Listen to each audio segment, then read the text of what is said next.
Good afternoon, everyone. This is the DVMUG board, well, not, excuse me, DVMUG Zoom meeting for October 21st, 2025. And I will be your host. I'm Peter Weiler, and we will have a typical meeting beginning with news from the Apple world, followed by several videos that you probably haven't seen before. They are fresh from the week. And after that will be a question and answer period where if you have any issues with your Mac, your iPhone, your Apple devices, you can get help from the very advanced people that know how to help here. We have several techie people that can really help you out. And finally, if there's some time after that, we'll be socializing. So why don't we get started? This is the news for the week. Um, John, can you, oh shoot. I'm Okay, going to have to post this news I'll and the do video that. list. I'll do that right now. Hold on. Go ahead. Well, Just go ahead. okay, right. The news and the video lists will be available in the chat soon, if not right away. And the news is well about five articles from the Apple world. Why don't we get started with them? The first article has to do with the new M5 chip, which Apple tells us will be faster, will render quicker, and is claims to be a lot smarter. So there's more information here, but I recommend that you check out the links that are at the bottom of these slides or on the sheet that shows the news and the videos, and you can get the entire articles that really give you a great deal more information. Uh, the performance claims for the M5 up to 15% faster CPU performance than the previous chip, up to 45% better graphic performance, and over four times the peak GPU computing performance for artificial intelligence workloads. And that has to do with videos and these sorts of things. So it's a pretty nice device, a good upgrade. As I understand it, AI runs on graphic chips. That's why the NVIDIA chips are the cutting edge chips for AI. So this higher graphics GPU performance is all about the AI, which I don't understand how that is. I just read that it is. Well, I guess, AI is artificial intelligence, but that can encompass a very broad range of technological advances. Um, it takes a lot of uh, work to get these chips and computers to do what they do, and they just keep making them faster and more powerful. Any other questions or comments? I think that's why NVIDIA is such a big deal because they're the video chip company. They're huge in the AI server. Huge. Yeah, it's not that the graphics chips are running graphics parts. It's that they're actually doing the AI computations on graphics chips. Something about them is ideal for these thought processes. So don't understand it, but it's all about the GPUs. Right. Well, let's move on. The second item is in an article from the Apple Insider. By the way, that first article was from Apple Insider as well. This one's by Andrew O'Hara. It has to do with the Apple Watch SE 3. Um, Let me move on. So it retains the familiar watch design, but there some improvements over its predecessor, and these are described right here. But of interest might be that it now has more health features like the sleep score and sleep apnea notifications. Um, so it's really a good choice. And I believe it is less expensive than some of the more bells and whistles watches, but this one can do a lot more than my Apple Watch, which I purchased less than 2 years ago. Are there any comments or questions? Okay. Meta is poaching some of Apple's biggest recruits, and Key Yang has been evidently he had been hired by Apple to head up their answers knowledge and information team. This works on developing chat GPT type AI search and Q&A features. And he was to be really the boss of the group, and now it appears he's leaving for Meta. Uh, this is a continuation of the, here you see it in quotes, brain drain of Apple's AI recruits heading off for a better paycheck. Any comments or questions? Yeah, the interesting thing about that is that Meta and Apple are the two also rans in the AI field, development field, and trying desperately to catch up after at first being caught with their pants down development-wise, so to speak. And I think part of that is that they're poaching an Apple guy because they can't poach some of the top talent from the other leading companies like OpenAI, despite supposedly Zuckerberg being willing to pay up to $250 million with a B to top talent that he's trying to woo. That's a little hard to conceive, to get what, $250 million. I imagine it's over a Really. period of years, but just the same, yeah, Ja- it's It's uh, actually not supposed to be over the long run, like over 10 years or something. I think it's like first year payment. oh my gosh. I mean, it's insane. I mean, it's wild. Anyone else? Okay. So the M5 MacBook Pro, how does it compare with the previous M4 MacBook Pro generation? Malcolm Owen of Macworld says that it's incremental, but a welcome upgrade. And here is my summary of what he had to say. You can get really a lot more information, of course, as I've said before, at the links below.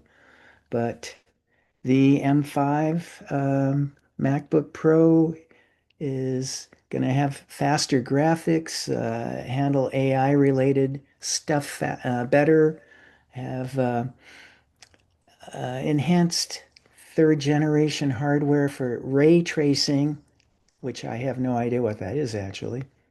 Um, and the design, display, camera, audio all remain unchanged, but there is some significant processing improvement and performance.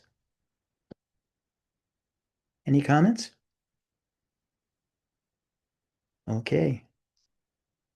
Have we just left, are we continuing to just lap Intel processors over and over again? Are they keeping up at all in the Windows world? Intel's in really bad shape. They're in danger of collapsing. So what's happening in the Windows world, which most of the world still computes on? We can only conjecture, They just put out another patch, I think, yesterday or today. Mhm. Well, this fifth article is the last of the ones I've prepared. It's by Stefan Weisend of Macworld, and he is talking about 8 extensions which he feels really enhance the performance of Safari, at least in terms of how he likes to use it. And here's a list of those 8 extensions. Um, for what it's worth, I personally have no experience using any of these, but for power users, this might have some value. Okay, any comments or questions? Obsidian is expensive and complex, um, but I had been using oh, whatchamacallit, it's I forget the name, but it's another program, but it's gotten really expensive. And I've started using Notion, which for web clipping, which is does a nice, very simple job, and it's free. How Kenji do you use it for web clipping? What exactly are you doing? Um, it's if I want to save a URL, it's a browser extension. It's a browser extension and a software platform. So I just if I'm on a page that I want to save, I just click the browser extension button in the toolbar, and it saves the URL. Very simple. Okay. Yeah. I've been doing that by just doing a copy paste into the notepad, but I could see that would be faster. The program I had been using is Evernote, but I think Mm, it's like $150 a year now. It's gotten very expensive. And Evernote mm. does a great job. Notion is simpler. It basically just saves the URL and some basic text from the page. But it's enough that I always have a list of that, and I can just click that in on Notion to launch that page back if I want to get back to it. Okay. Is there anyone else Janet, who? Jan has her hand up. Oh, I have a question about one of those extensions was Wiper, WIPR, that you can get as an ad blocker. When I've tried ad blockers, they caused more trouble than they helped. Are they good now that you can really literally get rid of ads? There's always problems with blocking some sites, no matter what you use. Some sites won't work, and they'll tell you got to turn off your ad blocker for that site. You can Yeah. say don't use it on this site, or turn it off and turn it. There's always something that's going to cause a problem. But that's why they give you the option of not using it on that particular site.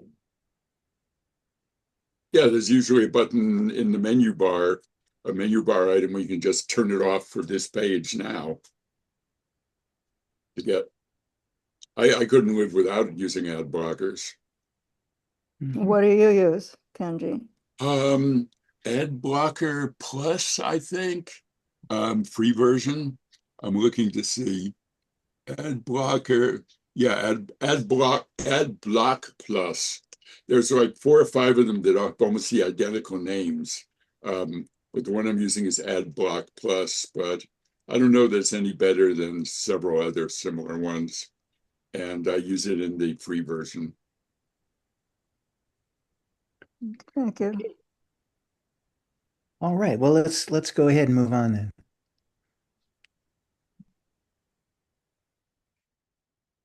So, as with the news, there is a page that will give you the URLs links, for each of these videos.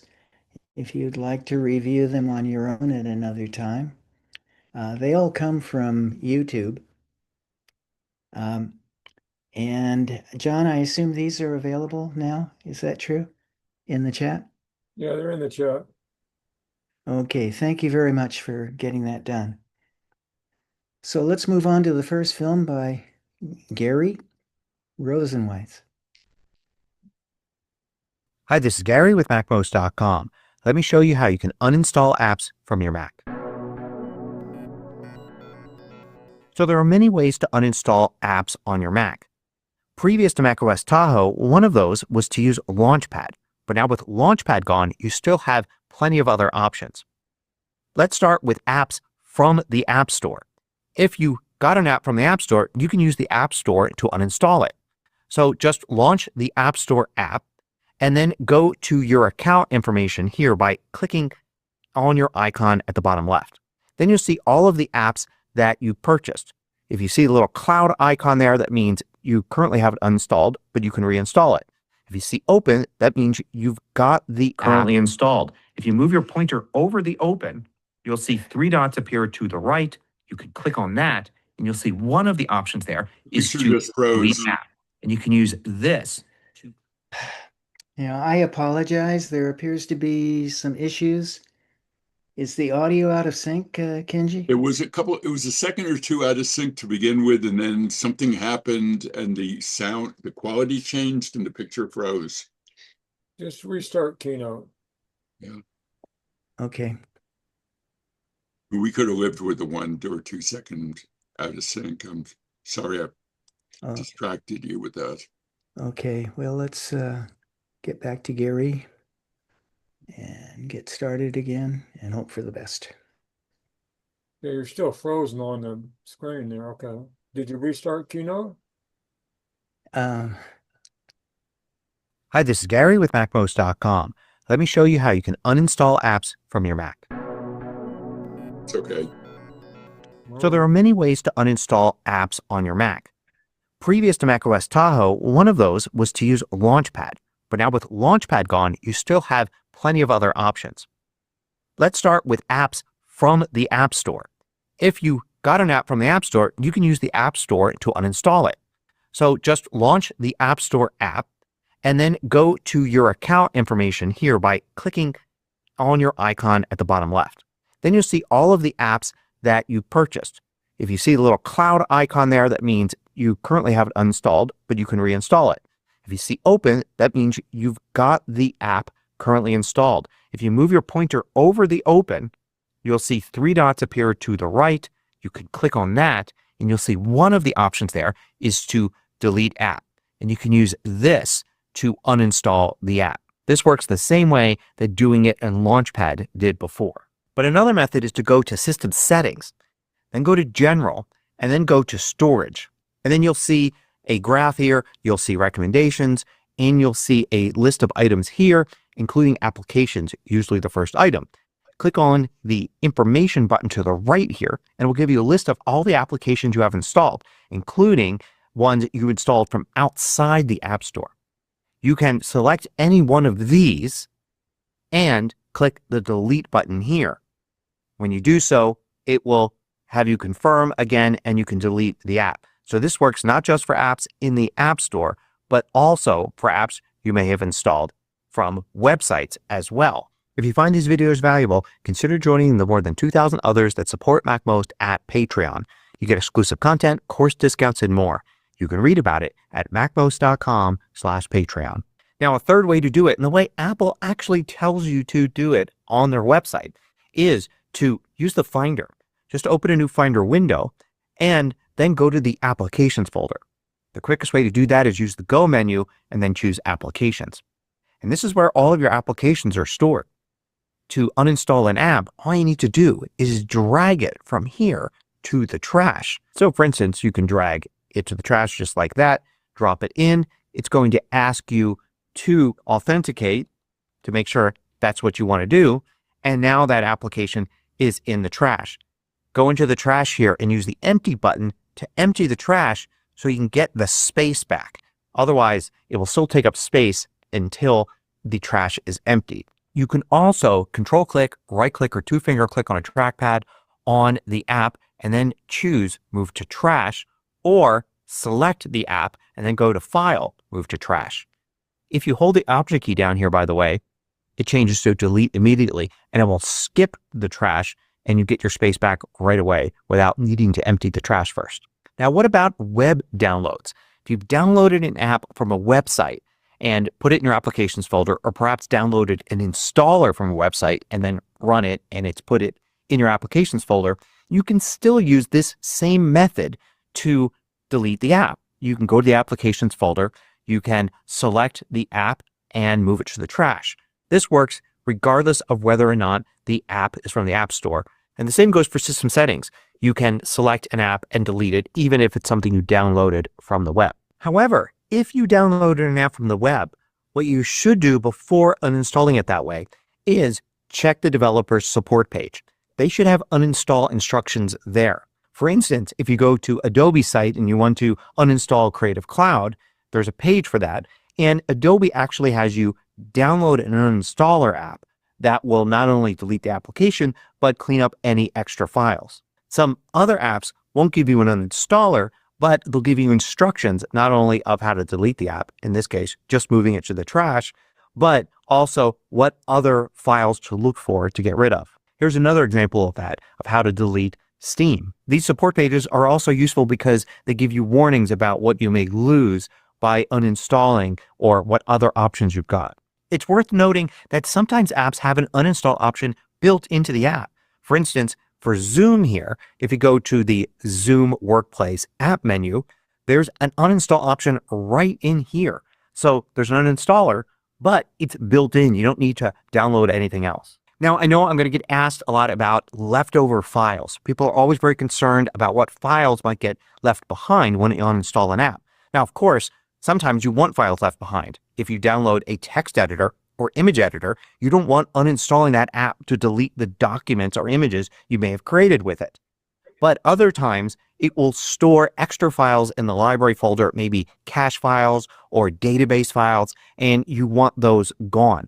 The uninstall instructions on a developer's site should give you information about how to get rid of those, or perhaps the uninstaller that you get from them should do it as well. But you can look for these yourself.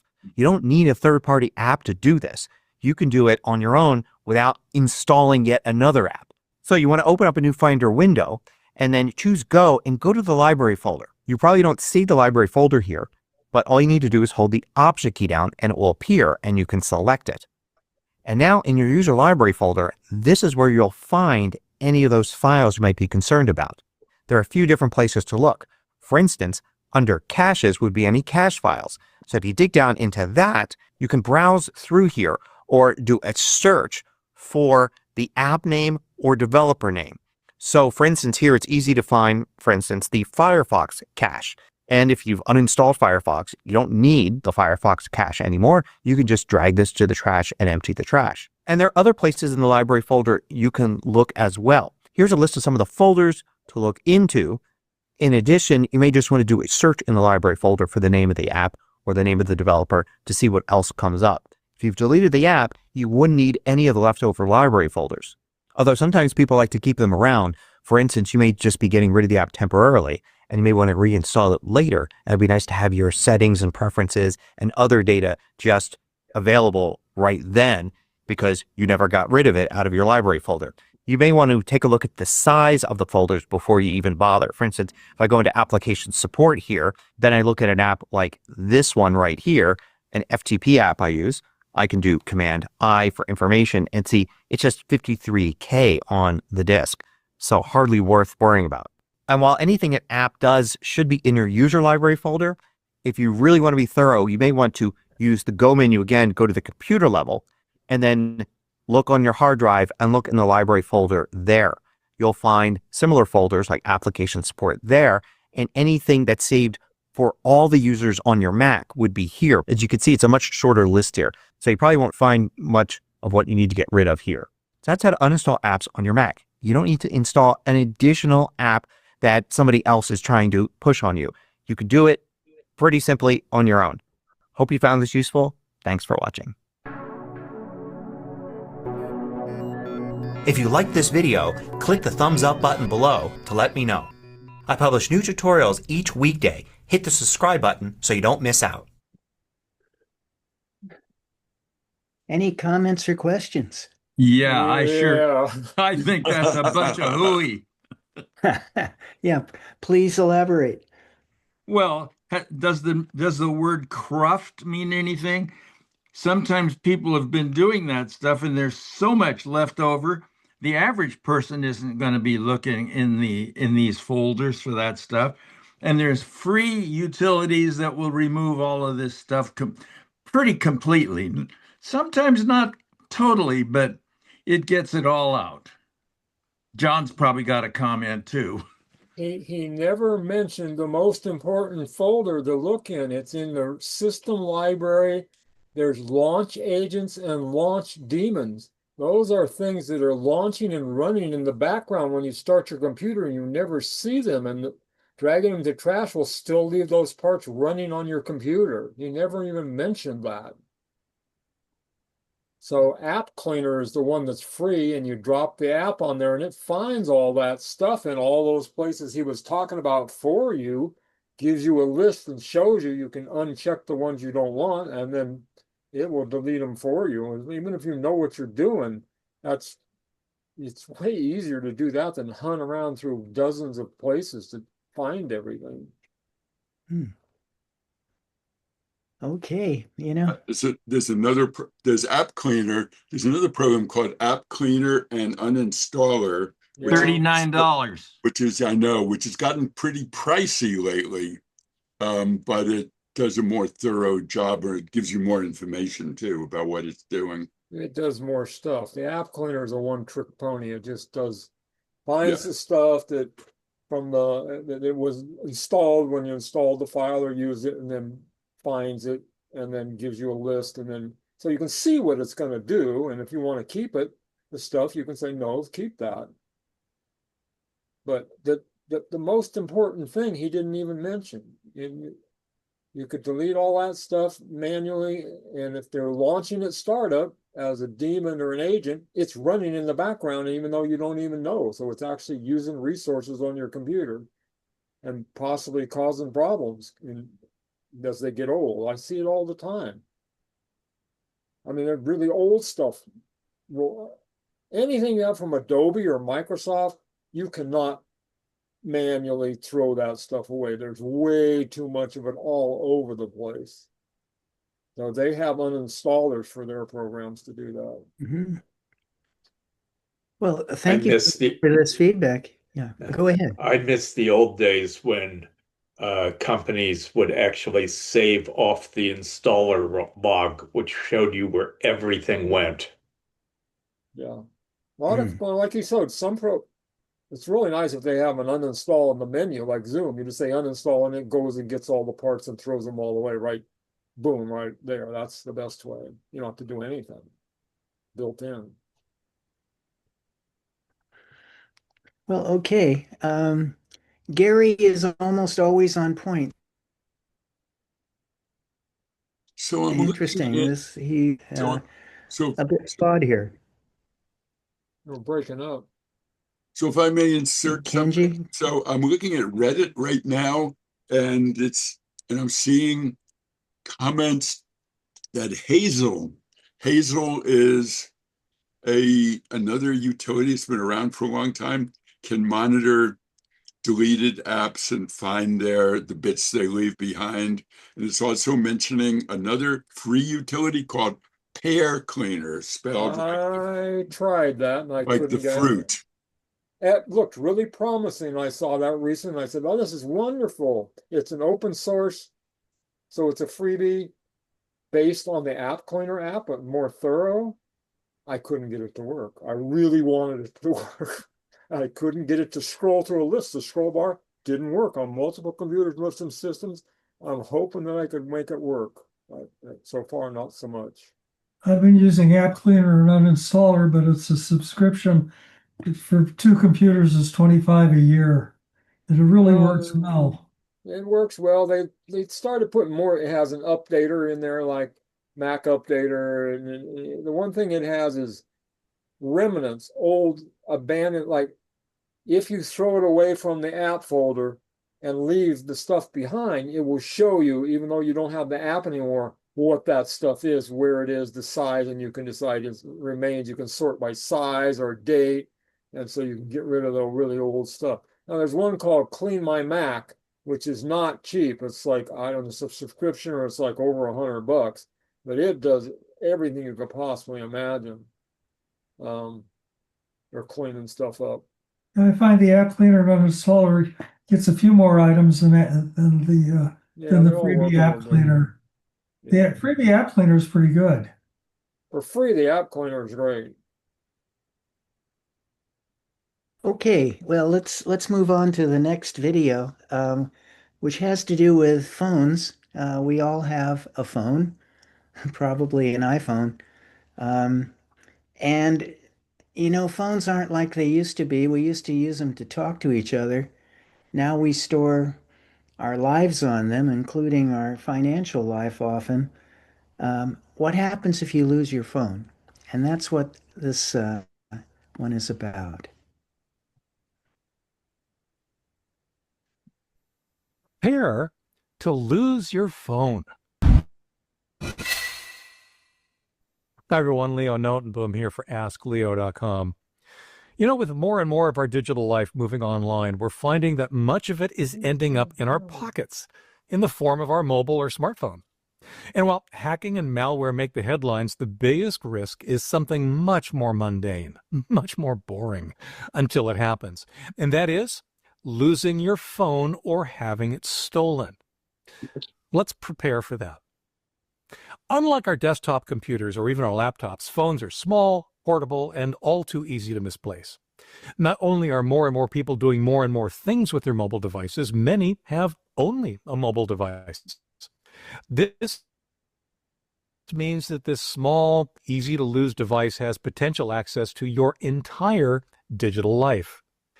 Everything in the hands of a stranger who happens to pick it up is one thing, but in the hands of a thief who's explicitly stolen it, that's a whole other matter. It's critical to plan ahead before something happens. All it takes really is using a couple of simple features. First things first, set a PIN or configure biometrics or something else offered by your phone's operating system to lock the phone when it's not in use. Make the timeout nice and short so that when you aren't using it, it quickly decides to lock itself. After which, one of those security techniques, PIN or biometrics or whatever, is then required to regain access to the contents of your device. Why? Well, this helps keep out the casual snoopers or those annoying friends who grab your phone while you're not looking. It frustrates thieves and hackers. The technology is good enough that these locks are almost impossible to bypass by the casual thief or hacker. It prevents USB data access even if the phone is connected to a computer. In addition, many phones can be configured to almost self-destruct. They'll erase the data after too many failed PIN entry attempts. Now, the other thing that I want you to do is to make sure that either in Android Device Manager or in iPhone's Find My feature, that these are both enabled and working. Two reasons. One, using them, you can locate your phone using GPS. The other is that you can remotely wipe the device if needed. This is be turned on that device. Now, there are also third-party tracking and management tools like Prey or Cerberus or others that may offer more robust control than the built-in tools, but at a minimum, use the built-in tools so that if something happens, you've got a quick opportunity to either find your device or nuke it remotely. Now, with so many people keeping photos on their phone and only on their phone, that's a problem. Because what happens is when their phone gets lost or stolen, the photos are lost and gone forever. Now, it's about more than just photos, of course, but whatever data might be stored only on your device. 99% of it these days is photos. Tools like OneDrive or Dropbox or iCloud and others, they all offer a feature for automatic cloud backups of your photos and your videos as you take them. I strongly recommend you choose one and make sure it's backing up your information. Fortunately, most email/contact/calendar apps are really just interfaces to online services where the information is really kept. So do make sure that you can access all of those as well without your phone. If you find that you can't, then do investigate tools or alternatives to back up those as well. Two-factor authentication comes up a lot when we talk about stolen or lost phone. I'd strongly recommend you turn on two-factor authentication for any or all the accounts you have that support it. In most cases, that means using your mobile device either as a recipient of a text message or running a TOTP, time-based one-time passcode, app. So, what happens if your device is lost or stolen? Well, make certain that you have also configured the account recovery information for all of those accounts on which you've enabled two-factor. In most cases, the process of setting up two-factor will almost insist that you set up that kind of information. At a bare minimum, if it offers you recovery codes as part of that process, save them. Save them somewhere safe. If your two-factor is SNS-based, well, then be prepared to reach out to your mobile provider to port your number to a replacement device. So, you've discovered that your phone is lost or stolen. What do you do? Well, step one is to contact your mobile provider to suspend the service or report the theft. Ideally, keep your mobile number so that it can be transferred to a replacement device, thus preserving your SMS-based two-factor in the future and anything else actually that's associated with your phone number. If you suspect an account compromise, then absolutely change passwords. This typically shouldn't be needed, particularly if you've properly locked your device, but it's absolutely worth keeping an eye out for. And maybe report the theft to the police. Apparently, some carriers may require this for insurance claims. We don't think about this often, but our phones hold a tremendous amount of personal information and are often the gateway to accessing even more online. Setting up security and maintaining security is critical to protecting you. At a minimum, set up a PIN now. If biometrics is easier, set up a face or a fingerprint unlock. Regardless, do something so that someone coming across your device doesn't have immediate, instant access to absolutely everything. Then do explore device tracking and remote wipe.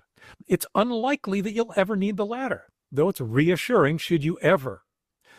The former, well, honestly, that's more often about finding out which room of your house you left the device in. Even so, it's a very valuable safety feature. For updates, for comments, for links related to this topic and more, visit askleo.com/183055. I'm Leo Notenboom, and this is AskLeo.com. Thanks for watching. Okay, Peter, Yes. there's some problem with the video. We're seeing two windows, you and him the same size. Everybody's seeing it. They've commented. In the screen share selection window on the right Holy cow. side, there are several boxes where you choose the mode, and you've got side by side chosen.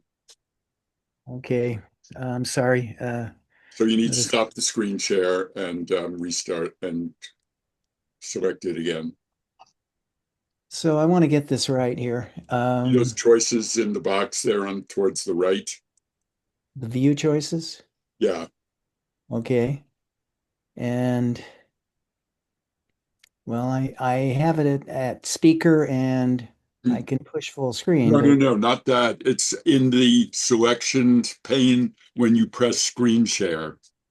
And it's over on the right side. There are four boxes. It says content only as background, over the shoulder or side by side. You want content only. How did that get changed in the middle of the meeting? I'm not sure. Go ahead. I think in the future I will not try to have a second. Once you shared, it shouldn't have changed. Go ahead and try to fix it. Go ahead and We'll know if you fix it when Okay. you go to share the next video. Jan, do you have something to comment about this? Well, my audio is way off. Is yours? Do other people have that? Uh, Well, I mean, it's way out of sync with the video. That was just on the video because you're in sync. Oh, ba ba ba ba ba. We had a sync Perfect. problem with the first video and sharing, so I don't know. Let's just try to get the video so it's not side by side and see what happens. Right. I'm still looking for where the side by side button is. Here, I'm putting a link in, putting a picture in the chat. Hmm. Just go ahead and share and see what happens. Okay. Start the share over. Okay. So starting the share. You see that share button, that share pane I put in the chat just now? Well, I will look again, Genji. Just a second. Content only. Content only. It's above, it's a little four Content squares only. above. Okay, I see that now. I don't And know how okay, I would have. indeed, I see I am in side by side. Okay, go Back to to do a content video and see what happens. share. And share Now, sound. um, and We don't have the keynote at all. yeah, let me see if I can dig that up again. Jeez. Wow, where'd it go? No, that's right. I took out the.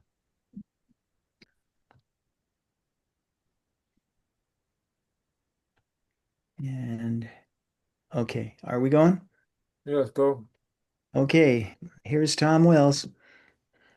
I made a video a few months back about Safari on the iPhone where I discussed why I think it's the browser of choice on iOS and shared some tips to help you get the most out of it. I'll link to that video in the description of this one, but I realized that for me, certainly when I'm working, I use Safari on my Mac way more than I do on my iPhone, and I've not really talked about how to get the most from it here on a Mac computer. So that's what I'm going to be doing in this video, 8 tips to help you get the most out of Safari on the Mac. Stick with me until the end of the video. I reckon there's at least a few tips and shortcuts here that you won't have been aware of. Okay, let's get into it. Let's start from the start, I guess, and talk about the start page. This isn't the same as your homepage. A homepage is an actual website. This is kind of like a Safari dashboard that can be synced across all your Apple devices. It's customizable and it's actually really pretty useful, as I'll now show you. To customize your start page on the Mac, it's this little icon in the bottom right of the start page. Clicking on that will give you some options. First up, you can choose whether or not you'd like the start page to appear on all of your devices. I like the fact that in general, working in the Apple ecosystem makes everything nice and seamless across all your devices, and so personally I always have this enabled. You can then choose which features of the start page you'd like switched on or off. Favorites and frequently visited should be pretty obvious. I actually don't bother with either of these as I've got a favorites bar constantly showing up here at the top, but both options are there if you want them.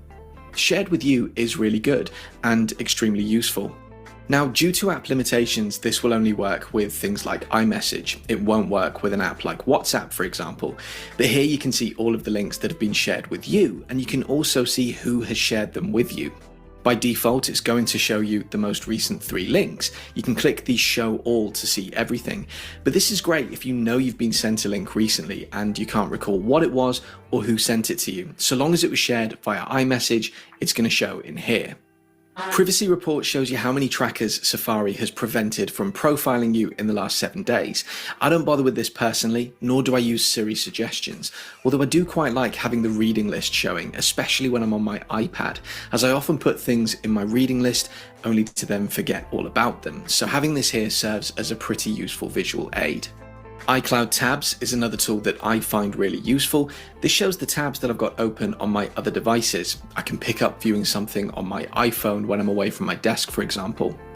Background image is a fairly trivial, but I guess nice way of making the start page look a bit personalized, and you can choose from either one of the images already included within Safari or your own image. Okay, so we started with the start page. The next thing that I reckon you're most likely to do within Safari is either input a URL or search for something using the search engine of your choice. And so there's two tips that I'm going to quickly show you for this. The first is a keyboard shortcut to get you from wherever you are in Safari up to the browser bar, ready for you to input a search term, and that's Command, Option, and the F key.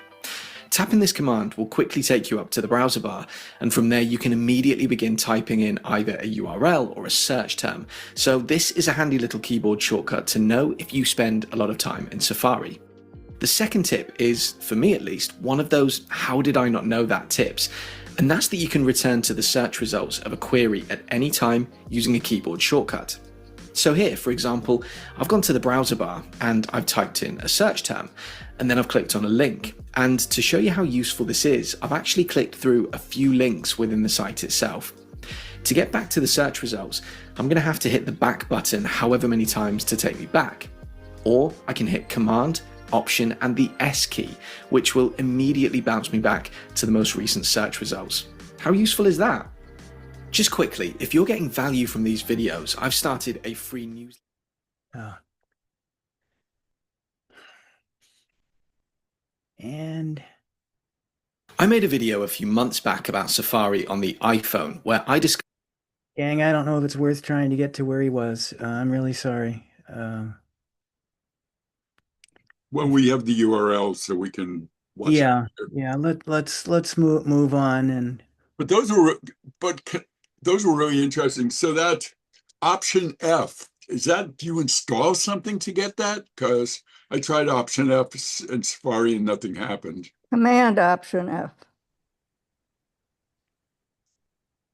Not the S, the F, the one before that. But did you do Command first?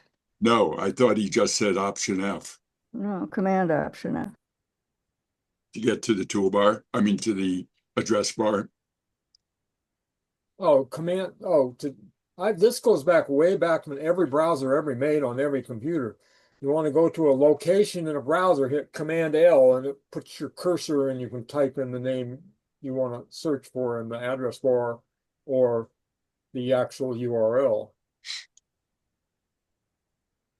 Command F allows you to search within the page, and Command Option F allows you to search the web.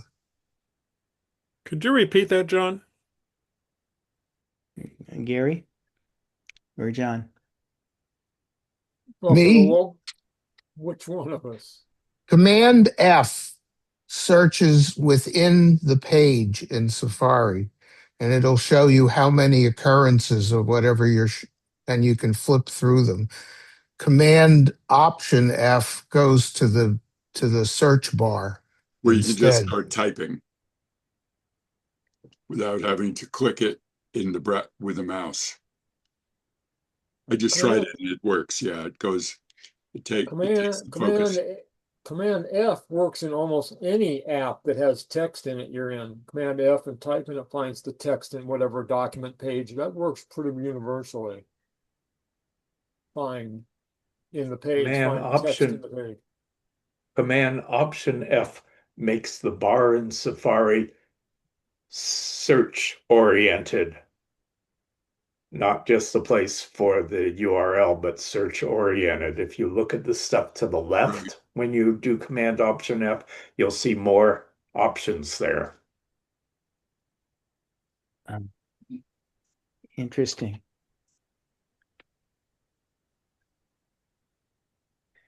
So, In here. okay.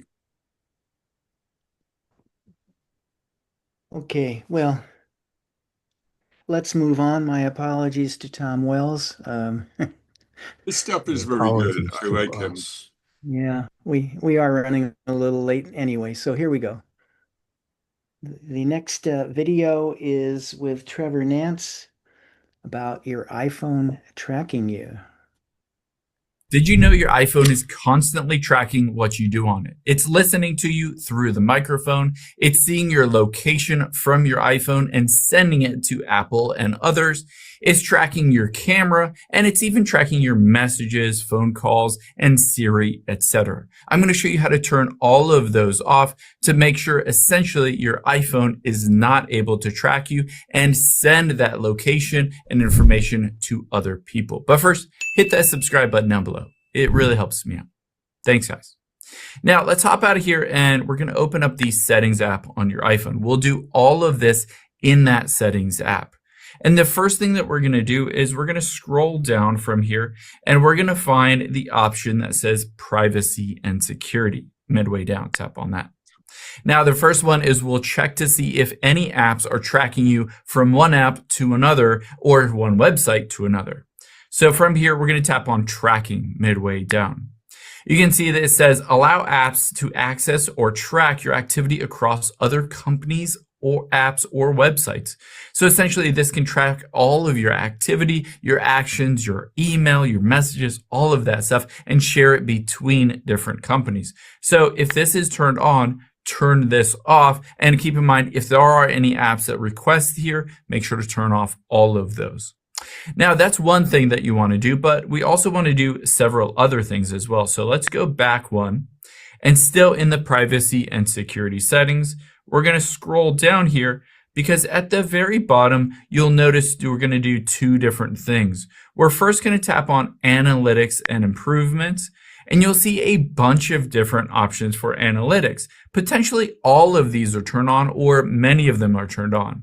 Now you can see at the very top, help Apple improve its products by sharing analytics about your usage and daily diagnostics, etc. If you scroll down, hand washing, improve hand washing by sharing limited motion and audio data. So every time you wash your hands, your iPhone is basically tracking you and listening in on you when you're in the bathroom. You can see other stuff like improve health and activity, essentially all of your workout and health related stuff, your approximate location, your heart related measurements if you have an Apple Watch on. It's sharing all of that with Apple. Again, essentially it's sharing all of your personal information. It's tracking everything. Another crazy one, improve AR location accuracy. If this is turned on, it will track your location and kind of the general buildings around you and all of that stuff. Pretty creepy stuff and stuff that I don't want to share with Apple or any other company. I would recommend turning off all of these so that it can't track your motion, your voice, what you're doing on your iPhone, where you are, all of that stuff. We should turn off all of that. But after you've done that, that's not the only thing. Let's go back one and also tap on Apple Advertising right under there, because you'll be able to see it's also tracking what you do on your iPhone and then selling that to companies to better target you for ads. Again, a lot of these are on by default. Essentially, it's making Apple more money so that they can track all of your usage on your iPhone and then sell it to companies like Meta or Google, etc., essentially so they can target you better with ads. So I would recommend highly turning this off. You don't necessarily need to share this. There's no added benefit for you on your iPhone by sharing that information, but there's a whole lot of added benefit so that they can sell you better products. Now that we've turned off all of those, let's go back and make sure they're not tracking your location as well. So go back one and let's scroll to the very top. You can see at the very top is Location Services. Just tap on Location Services here. And from here, we're going to scroll down. You can see a number of different apps that might be using your location. If you see that little arrow, that means it's used your location recently. And if it's an app that you don't want them to use your location, I would recommend tapping on it and then just switching it to never. However, a big culprit is if you scroll down, you can see System Services at the bottom. Tap on that.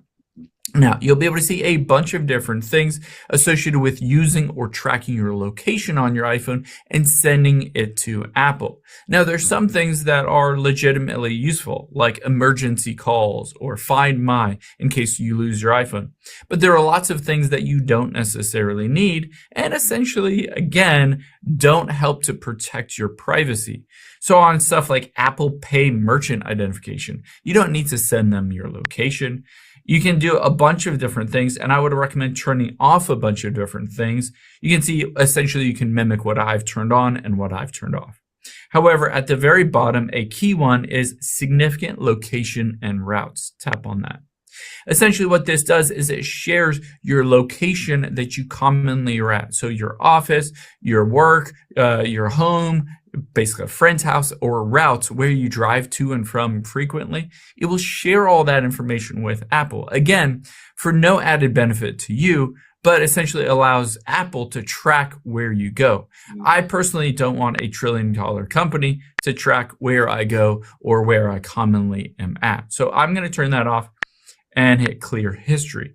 After you've done that, you might want to go back out of here. Under product improvement, if any of these are turned on, improve location accuracy and maps, all of those I would recommend turning off. Now that we've done those 4 really key things, your privacy is protected and you're not sending out all of your tracking information, personal information, all of that stuff to Apple and to other companies. I hope this helps. If it did, hit that subscribe button down below. It really does help me out.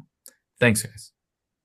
I don't like this guy, and I think he's giving out some misinformation there. He's kind of being paranoid about some stuff. For instance, that last one, significant locations, Apple uses that to determine whether to impose a delay on resetting your Apple account if somebody is trying to do that, just get in there to do that.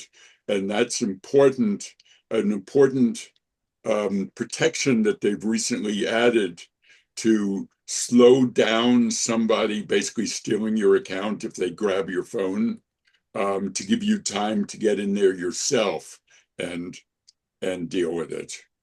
Well, it also says that all this stuff that Apple's collecting, this information, that they're selling it to Facebook. They're not doing that. That's the whole deal. They don't sell your information. Yeah, they're not using it for their stuff. They're using it,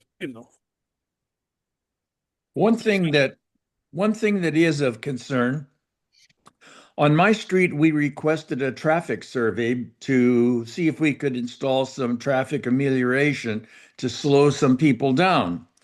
And we received a report, but never saw any of the instrumentation necessary to track the traffic on our street. We asked, well, how did you achieve this information? And apparently the city has a way that they can, not just Apple phones, but they tracked cell phones going up and down the street and determined the speeds that they were traveling at. And I was shocked at that. Yeah, they're using GPS information and cell phone data to track the location of the phone as it goes down the street. Yep, and the speed. Well, they calculate the speed on the time it takes to get to one place to the other. Yeah. So Rick, if I come over next time, I should speed up and down your street a few times just to... I'd sure appreciate it. Not. It's the least I can do for you. I have an interesting story. Go ahead, Jennifer. My nephew and his wife were driving across in a remote area of Idaho, and they had a truck and a trailer, and the wind blew it over, and they were in a terrible accident. And the emergency contact was notified by their tracking because they had a crash. And they didn't have any Wi-Fi, no cell phone. But because of their location, they were able to get EMTs there, and a helicopter got them out, and they're alive. So don't ever turn your tracking off if you want to have a crash. If you want to have a crash? Yeah. If you want to be found after a crash. Like he said in there, why would I want to let Apple know how much I'm hand washing? Well, I don't know why this would be useful on the phone, but the Apple Watch, when I'm washing my hands, senses, I guess, from the motion and automatically starts a 15-second timer and then taps my wrist to let me know I've been washing adequate long enough, which is great feature because who actually washes their hands for at least 15 seconds, even though they say you need to do that. That option was added at COVID time because everybody was supposed to wash their hands that length. And I thought it was 20 happy seconds. birthday. I was surprised by how many buttons there were in all of that. I mean, there must have been about 50 buttons I for think he various lost me. purposes. Yeah, I was The thing too. is, though, he only covers one side of the argument. You know, he talks about all this stuff is collected, but two things he doesn't mention is one, why, and two, how much of it is anonymized. It's A all lot of it is Right. anonymized, which means it's never going to get traced back to you personally. And, you know, I think I agree with some of you other folks that, you know, he's painting a very incomplete picture. I mean, if he's one of these guys that, you know, hides in the corner of his bedroom at night, you know, with the door closed and a blanket over his head, maybe so. But most of us, you know, that stuff, a lot of that data collection is not nefarious and it's for a reason. And Apple probably has the best record in this area of any of them. I don't think it's a blanket. I think it's tinfoil, but that's just me. Well, it could very well be.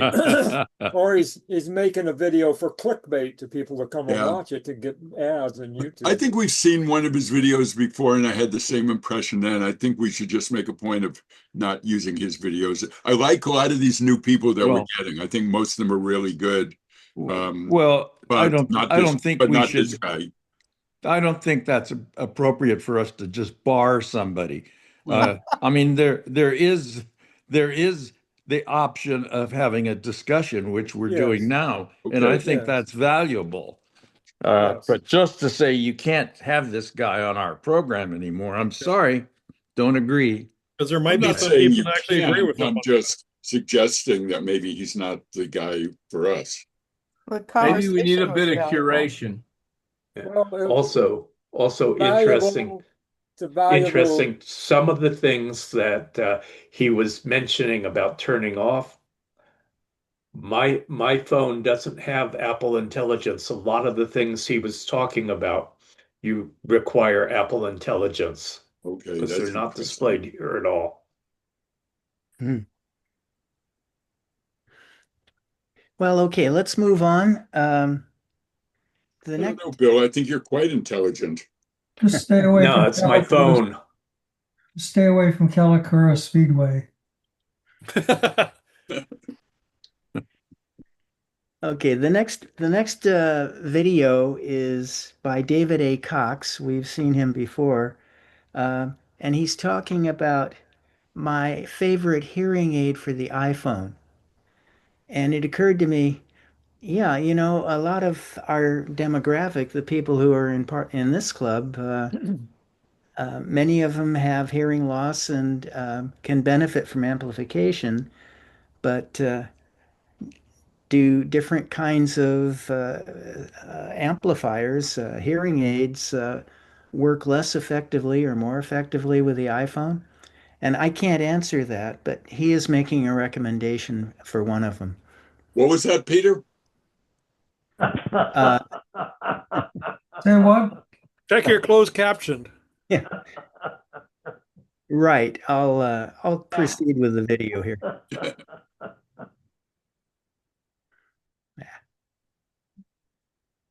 Move. Yeah. Hearing is one of those things that a lot of us take for granted, but when you lose it, it can be devastating. That's why today I want to talk about MFI compatible hearing aids, and we're going to focus specifically on the Lexi B2 Plus hearing aids powered by Bose. I recently purchased these hearing aids not for me, but for my husband. He's dealt with hearing loss from an early age, but it's significantly worsened when he was in the Army, and it's gotten worse over time. He's now had them a little bit over a month, and they've already dramatically improved his overall quality of life. The first thing that you should know about these hearing aids is they don't just simply amplify. They can also detect and isolate voices in a crowded environment. Unlike medical grade hearing aids, which can cost as much as $10,000 and many require disposable batteries, these are rechargeable and only cost $9.99. In the interest of full disclosure, this is not a sponsored video, but if you do decide to buy them, I would appreciate if you use the link in the video description, which provides a small commission that goes to support my channel. The Lexi B2 Plus hearing aids feature noise reduction, feedback cancellation, and directional microphones to improve hearing in various environments. Because they're MFI certified, they also allow you to stream phone calls, music, and any other content from your iPhone, iPad, Mac, or Apple TV. One of the biggest complaints I read in the reviews online was people complaining about the audio quality of music. But I feel like a lot of those people don't know this trick. If you go into settings on your iPhone and then go to music and then tap on EQ, you can adjust the audio. Another thing is you can go into the Lexi app and you can adjust the world volume as well as the treble and bass settings to fine tune the tonal quality of the music you're listening to. Here's another tip. While you can connect the Lexi B2 Plus hearing aids with the Bluetooth menu, I recommend downloading and installing the Lexi app from the App Store. With the Lexi app, you can adjust volume, change environment settings, monitor battery levels, and more. Be sure to take the hearing test when you're first connecting and setting up the hearing aids, and then apply the recommended settings. You can always retake the hearing test at any time by going to the environments option in the Lexi app and then tap on recommended settings. Then tap on retake hearing test. Here's another tip. After you connect the Lexi B2 Plus hearing aids to your iPhone, go to settings and tap on the accessibility menu. Then scroll down to the bottom and under General Settings, tap on MFI Hearing Devices. This allows you to triple click the side button to view battery life, adjust the volume for either or both hearing aids, and choose audio presets. You can also enable or disable background sounds to mask unwanted environmental noise and turn on or off live listen mode, which allows your iPhone or iPad to become a remote microphone that sends sounds directly to your MFI hearing aids. This mode can be helpful in a noisy room or to help hear someone speaking across the room. Under the accessibility options, you should also set up the hearing device options to enable or disable ringtones and play system sounds to play these sounds through your hearing aids. Thanks so much for watching, everyone. Don't forget to click the like button. And if you do have any other questions that I didn't answer about the Lexi B2 Plus hearing aids, feel free to leave me a comment down below. This is David A. Cox with Tech Talk America. Class dismissed. Okay. I have a hunch there are many hearing aids that will work just fine, especially if you take the time to adjust them properly. Perhaps see an audiologist to get them adjusted properly and then do that. Sounds like an infomercial to me. Yeah, I was going to Yeah. say it sounds just like a commercial. I'm surprised to see him back because he kind of gave up all this stuff about a year ago. He's not back. This video was well over a year ago. He quit. He doesn't do videos anymore Ah. at all. None. Oh, I wasn't aware of that. But it really is just a commercial. Yes.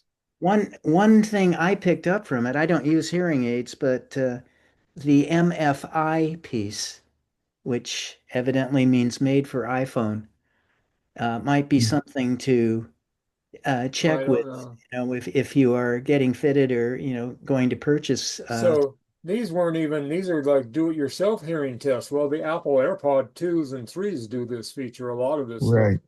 Now, And some all of them this, have an app that you just use the app on the iPhone that goes with the hearing aid. yeah. The Mhm. AirPod Pro 2s are still, it's being sold on Amazon for like 169 or something. They're still a pretty good deal.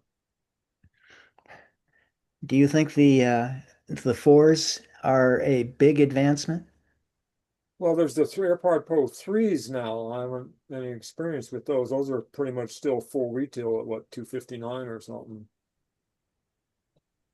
Right. My understanding with the twos worked very well. Yeah. Yeah. I actually got Ann gave me traded me out. I got the fours and I compared those with the AirPod Pro 2s and the sound quality is pretty much the same. I was really surprised. And those are on sale for under $100, I think. They don't have the hearing aid test feature though. That's only in the 2s and the 3s.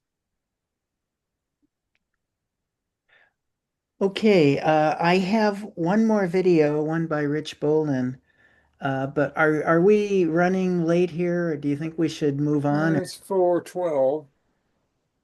Um, I'm happy to play it. It runs about 6.5 minutes or so. So What do you Rich think, is pretty people? good. What is the Beg pardon? video? What was that, Jerry? What was the I subject? said Rich Bolin is very good. Yeah, he Okay. does good stuff. Let's go Okay. ahead and do it then. Here we go. So this year, I'll buy a batch of new iPhones, but I'll only do that because I make YouTube videos. Everyone gets excited about the new shiny phones, but the real question is, do you need to upgrade your current phone to the new iPhone 17? That's what this video is all about.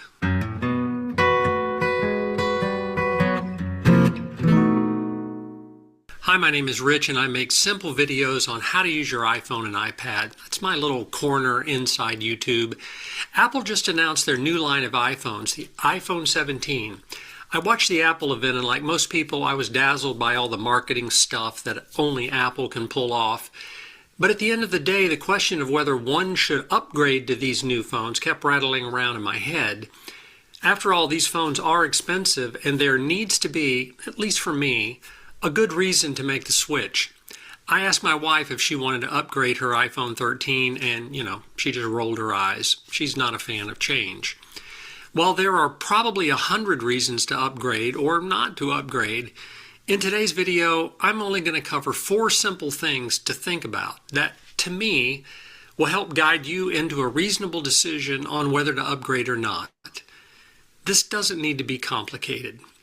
So we'll discuss software support, the quality of the camera, screen brightness, believe it or not, and maybe the most important of all, the cost.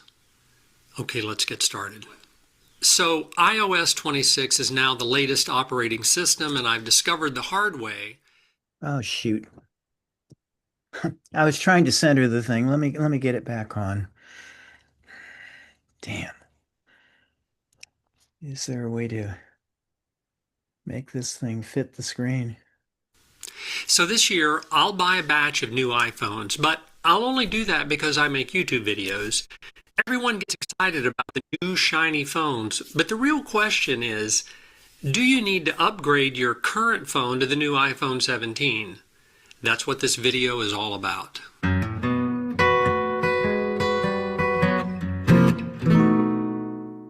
Hi, my name is Rich and I make simple videos on how to use your iPhone and iPad. That's my little corner inside YouTube. Apple just announced their new line of iPhones, the iPhone 17. I watched the Apple event and like most people, I was dazzled by all the marketing stuff that only Apple can pull off. But at the end of the day, the question of whether one should upgrade to these new phones kept rattling around in my head. After all, these phones are expensive and there needs to be, at least for me, a good reason to make the switch. I asked my wife if she wanted to upgrade her iPhone 13 and, she just rolled her eyes. She's not a fan of change. While there are probably 100 reasons to upgrade or not to upgrade, in today's video, I'm only going to cover 4 simple things to think about that, to me, will help guide you into a reasonable decision on whether to upgrade or not. This doesn't need to be complicated. So we'll discuss software support, the quality of the camera, screen brightness, believe it or not, and maybe the most important of all, the cost. Okay, let's get started. So iOS 26 is now the latest operating system, and I've discovered the hard way that if you get too far behind in updating your iPhone software, things don't go well. One good thing about Apple, unlike some of their competitors, is that they support a lot of older iPhones with the latest software, even when the older iPhones don't support some of the newer hardware features. Apple just makes it work. And right now, if you have an iPhone 12 or newer or a second generation iPhone SE, you can update your software to iOS 26 when it's officially released later this month. So before buying a new iPhone, why not try out the latest operating system first and see if you're satisfied with how it works? If so, maybe you just keep your existing phone a little longer. On the other hand, if the new operating system doesn't run on your older iPhone or it just chokes along when trying to run on your iPhone 12, well then maybe it's time to upgrade. But my vote is to give iOS 26 a shot on your existing phone first and then pull the trigger later if you need to. You know, the iPhone started out as a phone with a camera attached, and now it's kind of become a camera with a phone attached. And I must say, having a camera in my pocket has been great through the years. No more lugging a real camera around, or if you're old like me, no more buying film and getting it developed at the local drugstore. Apple has continually improved their camera system over the years, and the iPhone 17 is no exception. Now, I'm not going to go into all the camera specs and compare all the iPhone cameras to one another. Suffice it to say that the iPhone 17's camera is the best yet. But here's the rub, at least for me. When I took photos with my iPhone 7, I was amazed at how good they looked, and that was a long time ago. So somewhere along the line, the cameras got to a level that I was just satisfied with the picture quality. And even though I can tell a big difference between the iPhone 7's photos and the iPhone 17's photos, I was satisfied with the photos from my iPhone 7. My wife and I have a bunch of photo albums stuck on a shelf that we never look at anymore. I scanned those photos into my iPad and now we look at them there. Strange how times have changed. Anyway, if you're big into photography and are always looking for ways to improve your photos, then upgrading to the latest iPhone 17 makes sense. If not, then maybe waiting a little longer to upgrade makes sense. Maybe it's just me or my old man eyes, but I like a bright screen, especially when I'm outside. So while I won't spend much time on this, I do think it's something to consider because it's so practical. Here I compare the peak brightness of the iPhone 16 as well as the oldest iPhone iOS 26 will run on, which is the iPhone 12. You can do this on Apple's website. Apple lists the iPhone 17's peak brightness, which is how bright the phone will get outdoors, at 3,000 nits. Now don't let that term nits throw you, it's just a measurement term. But as you can see, the iPhone 17 is 33% brighter than the latest iPhone 16, which has 2,000 nits of brightness. And the iPhone 12 doesn't even have a peak brightness feature. So here's the thing, if you have no problem seeing what's on your iPhone screen indoors or outdoors, then maybe you don't need to upgrade, at least for this reason. If you do have trouble seeing what's on your screen, then go to a store and take a look at the new iPhone 17 and see if it solves the problem. Then you can make a reasonable decision. And last but certainly not least is the price. It doesn't matter if you have all kinds of issues with your existing iPhone if you can't afford to buy a new iPhone. And man, these things are not cheap. But even if you can afford a new iPhone, you still need a good reason to do so, at least in my opinion. That's why I put this video together. The base iPhone 17 starts at $799. The new iPhone 17 Air starts at $999. And the fancy iPhone 17 Pro Max starts at $1199. Sometimes I think it's crazy. I had a phone on my kitchen wall when I was a kid growing up, and we never changed it. Now we can spend $1,000 a year upgrading to a new pocket phone. Anyway, the price of all the new iPhones are steep to me, so unless I'm struggling with the phone that's in my hand, I wouldn't upgrade. The crazy part for me is that because I'm on YouTube, I'll be at the Apple Store first thing to buy a new batch of iPhones so that I can make videos telling you how great the iPhone 17s are. Strange how that works. I'm sure my wife thinks I make YouTube videos just so I can go out and buy new iPhones every year. I don't know. Maybe she's right. Okay, that's it for today. I hope this short video gave you food for thought on whether you should upgrade to the new iPhone 17. As always, thanks so much for watching, and I'll see you in the next video.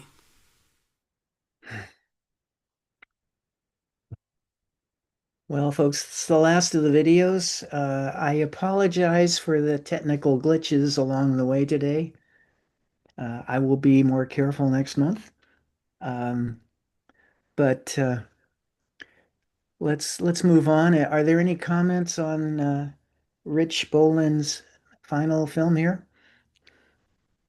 Well, I happen to agree with him on one of the silliest things, the display and brightness. I keep my brightness on my MacBook Air and my everything, every device I have. The display is turned all the way up. Don't adjust it for anything.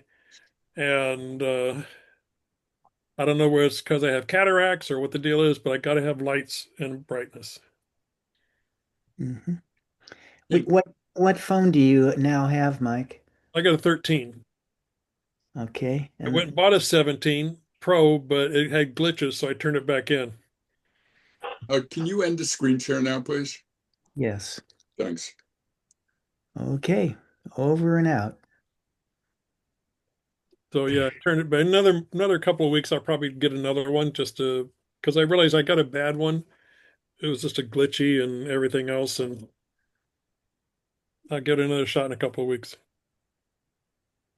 But even I noticed, even my MacBook Air, every once in a while, it's like I've got to go turn the brightness up, and it's like, I'm sorry, I have it turned off, where it says you can adjust it to ambient light or whatever. I turn it off, and I still have to adjust the brightness. So I don't know what the problem is. Well, if you're on battery, it automatically dims it after a while to save your battery. The full brightness Oh, runs your battery down. I'm plugged in, Okay. so I don't know.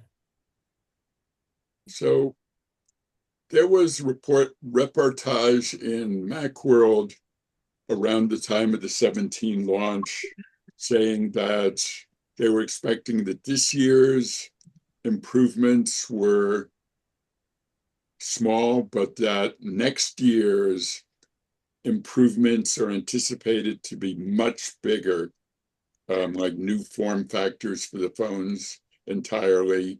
And at one of these meetings, maybe 3 or 4 weeks ago, one of the women early in the meeting said that, and one of the men jumped right on top of her and said, "No, they always say that." And she immediately left the meeting. She felt slapped down and just left. And she was quoting this Macworld article, which I had also just read. And so I'm just kind of mentioning that we might want to be a little cautious about stepping on people when they're trying to say something. Oh, the Pointing 17 is selling really well, especially in China. It's sold out, and they were hurting in China. And the stock is now, the last few days, hit a record high because the 17 is selling much better than the 16.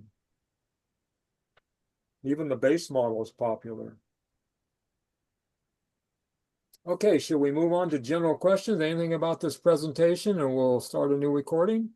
Well, Last chance. I would like to make a comment about the phone. When the phone is not an option, but because I needed a new iWatch, I was told I had to get a new phone because my old phone would not work with the new iWatch. So it's not always a choice. Yeah, I had that same issue when I got a new watch. I got an 11 because my other one was so old it still had. Anyway, it was a Series 3, and the guy told me, he says, "You're going to have to sync this with a iOS 26. It won't do 18.8 or whatever it is." Really? What? No, that can't be It's true. not true. It doesn't sound right. Well, I'm telling you, and when I went to set it up with my 13, said nope. It's not about the hardware, it's about the software. Your phone wouldn't go past what it could. My phone, my 13 is 18.7 operating system. The 11, Well, I had 11 needed a iOS 26.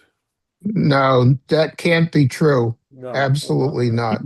They Sure. require, I'm looking, I just looked it up. It says that the Watch Ultra 3, Watch Series 11, and Watch SE 3 require an iPhone 11 or later, but with iOS 26 or later. That was it, 26. This is 18.7, like I said. And what phone is it? Pardon? What phone is it? It's a 13. Well, you could upgrade to 26. Okay, well, here's a problem I've got, guys. I still teach a class where half of the people are on this, on 18.7. So if I upgrade to 26, I've lost half that class. Okay, so I was going to use a 17 for the 26 and this for that. I'm not to the point where I said, oh, they stick the new one on there. okay, so what he told you was you're going to Correct. have to upgrade the phone to 26, not get a new phone. Right. And I never said he had to get a new phone. He said I had to upgrade to Okay. 26. Okay. Right. my phone was an 8. Well, the 8 won't sync to a new phone. It won't go to 26. Right. So they had to get a new phone to get a new watch. Yeah. Not Yep. new, but newer. It said anything with an iPhone or what'd you say, Gary? 11 or newer? Something that would run 26. 12? What's the Right. 26 runs on a 12? I think it's 12. It does from 11 up. Right. The guy we just listened to was wrong. It's not from the 12, it's from the 11 up. Yeah. Right. But Okay. doesn't that kind of mean that 11's kind of iffy? You know, it's like this is a bare minimum. It's starting to phase out and get kind of glitchy, probably. Well, Well, next year it'll be left out. Yeah. Right. Right. Okay. Bert Gilling Bert, has you've his been hand up. Yes, patiently waiting. regarding the question on brightness that came up a few minutes ago, when I have either the iPad or the iPhone set to max brightness, if they overheat and they're both in cases, they will ratchet down 1 or 2 levels noticeably dimmer until they are then cool. Now, I live on Hawaii, and then my phones are often in very warm environments in direct sunlight. But be aware that even with the settings maxed out at max, with no adjustment for room or ambient lighting, if it gets hot, and I verified this with several Google searches, if it gets warm, it will lower your screen brightness until it cools down. Yeah, I can believe that, but using my phone, there's no discernible amount of extra heat on there when it does that, or my MacBook Air. Yeah, I've encountered that with my iPhone 15 Pro Max, that it got warm outdoors in using it in direct sunlight, and the screen dimmed to the part where I couldn't see it at all. But that also would happen with my iPhone 11, so I don't think it's the new screen technology. It's just they just dim it The to self-preservation on their part. Yeah. I've actually put it by an air conditioning duct, and after several minutes, it will brighten up again. Yes, I typically, I used to, when I'm driving, I don't look at the phone. I tell it directions, put it on the seat, and let it talk to me. And the sun's beating in the seat. I don't pay attention. It's beating on the phone. All of a sudden, the phone shuts off. It says it was a temperature warning, too hot. They pick it up, hold it up to the air conditioning vent for 30 seconds, and it cools off, and it'll come back on. That's true. That's where I've noticed it. You got to watch where it is when you lay it down, and it's not. I mean, I just put it in a console, and the sun hits it, and it's like. Yeah, well, I learned I don't do that anymore. I kind of learned that. Yeah. Listen, I'm still recording from the first session, so we'll stop this and start a new Q&A one. So stand by.